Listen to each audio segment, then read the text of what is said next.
வணக்க மக்களே, welcome to the fences show. இன்னைக்கு ஷோ நம்ம பார்க்க போறது இந்தியன் பீனல் லா அப்படின்ற ஒரு தமிழ் மூவியோட ரிவ்யூ. இந்த படத்துல நம்ம டிடிஎஃப் வாசன் தான் லீட் கேரக்டர் பிளே பண்ணிருக்காரு. இந்த படம் ஆல்ரெடி தியேட்டர்ஸ்ல ரிலீஸ் ஆன ஒரு படம். இப்போ இந்த படம் வந்து டென்ட் கோட்டா ஓடிடி ஆப்ல அவைலபிளா இருக்கு. இந்த படம் ஒரு லாக்அப் டெத்தை மையமா வச்சு அமைக்கப்பட்ட ஒரு பொலிட்டிக்கல் த்ரில்லர். ஆக்சுவலா இந்த படத்தோட ஸ்டார்டிங்லேயே நம்ம கிஷோரை காட்டுவாங்க. இவர் ஒரு டாக்ஸி டிரைவரா இருப்பாரு. தன்னோட ஃபேமிலியோட பீஸ்ஃபுல்லான ஒரு லைஃப் வாழ்ந்துட்டு இருப்பாரு. இவருக்கு ஒரு ஆக்சிடென்ட் ஒன்று நடக்கும். அந்த ஆக்சிடென்ட்டுக்கு எதிர்பாராத விதமா வந்து நம்ம டிடிஎஃப் வாசன் தான் காரணம்னு சொல்லிட்டு அவர் மேல வந்து பயங்கரமான ஒரு கடுப்புல இருப்பாரு. அண்ட் அதனால கிஷோர் வந்து கொஞ்ச நாளைக்கு வேலைக்கு போக முடியாத ஒரு சூழ்நிலை ஏற்படுது. அண்ட் கிஷோரோட சிஸ்டரை தான் நம்ம டிடிஎஃப் வாசன் வந்து லவ் பண்ணிட்டு இருப்பாரு. இப்படிப்பட்ட சூழ்நிலையில ஒரு லாக்அப் டெத் ஒன்று நடக்குது. அதுக்கு காரணம் வந்து போலீஸ் ஆபீசரா இருக்கக்கூடிய போஸ் வெங்கட். இந்த லாக்அப் டெத்துக்கு பின்னாடி ஒரு பொலிட்டீஷியனோட சப்போர்ட் அப்படின்றது இருக்கு. அந்த பொலிட்டீஷியன் தான் வந்து ஆடுகளம் நரேன்.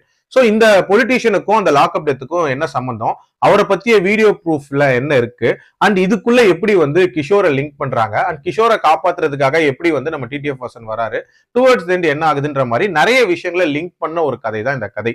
இந்த படத்துல எனக்கு பிடிச்ச விஷயமே இந்த மல்டி லேயர்டு கதைய ஒரு மாதிரி காமன் பாயிண்ட்ல லிங்க் பண்றதுக்கு முயற்சி பண்ண அந்த அட்டெம்ப்ட் தான். உண்மையிலே அது டிஃப்ரெண்டா யோசிச்சிருக்காங்க. பட் அந்த லிங்க் கொடுத்த விதம் அப்படின்றது இருக்குல்ல, அது ரொம்ப ரொம்ப சுமாரா இருந்துச்சு அப்படின்னே சொல்லலாம். அதாவது பெருசா வந்து கனெக்ஷன் அப்படின்றது ஃபீல் ஆகவே இல்லை. எல்லாமே தனி கதைகள் அப்படின்ற மாதிரி தான் இருந்துச்சு. இதுல என்ன அல்டிமேட்னா, இந்த கதைகளுக்கு சம்பந்தமே இல்லாம ஒருத்தன் தனியா வந்து வண்டி ஓட்டிட்டு இருப்பான். அந்த நபர் தான் வந்து நம்ம டிடிஎஃப் வாசன். டிடிஎஃப் வாசனை பொறுத்த வரைக்கும் இது அவரோட ஃபர்ஸ்ட் படம் அப்படின்னு யாராலையுமே சொல்ல முடியாது. அவ்வளவு மெச்சூர்டான நடிப்பாலாம் கேட்காதீங்க.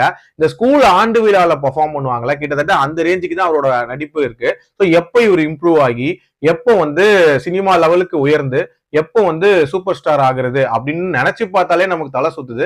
ஆனா இதெல்லாம் இவங்க நடத்திடுவாங்க. ஏன்னா வந்து அவருக்கு அவ்வளவு பெரிய ஜென்சி சப்போர்டர்ஸ் இருக்காங்க. இவரை வந்து ஜென்சியோட சூப்பர் ஸ்டார் அப்படின்ற ரேஞ்சுக்கு சொல்றாங்க. ஆனா நம்மளோட தாட்ஸ் எல்லாம் பாத்தீங்கன்னா பயங்கர பிற்போக்கா இருக்கு அப்படின்னே சொல்லலாம். உதாரணத்துக்கு இதுல ஒரு சாங் ஒண்ணு வரும், அவரோட இன்ட்ரோ சாங். அதுல பாத்தீங்கன்னா அப்போதான் இப்போதான் அப்படின்ற மாதிரியான ஒரு சாங். அதாவது அந்த காலத்துல வந்து பொண்ணுங்க வந்து கணவர் தூங்கிட்டு இருந்தாலும் அவரை எழுப்பி வந்து கையிலேயே காஃபி கொடுப்பாங்களாம். அவ்வளோ அதிபக்தியோட இருந்திருக்காங்க. இப்பெல்லாம் அப்படியா இருக்காங்க அப்படின்ற ரேஞ்சுக்கு ஒரு இன்ட்ரோ சாங். அது மட்டும் இல்ல, அவரோட இன்ட்ரோ டைலாக்கே பாத்தீங்கன்னா இந்த பொண்ணுங்களை கலாய்ச்சி பேசுற மாதிரியான ஒரு விஷயத்த பண்ணிருப்பாரு. அதை கேட்டு வந்து நம்ம ஹீரோயின் வந்து இம்ப்ரெஸ் ஆறாங்கன்ற மாதிரியான சீக்வன்ஸ்ல தான் ஸ்டார்ட் ஆகுது. அதுவே ரொம்ப கன்றாவியா இருக்கும். அதை விட கன்றாவி இவர் லவர் கிட்ட வந்து போன்ல பேசிட்டு இருப்பாரு. போன்ல பேசும்போது வந்து அதாவது அவங்களுக்கு தெரியாமையே வந்து அவளை பாக்குறது அப்படின்ற மாதிரியான ஒரு டெக்னாலஜி யூஸ் பண்ணிட்டு இருப்பாரு.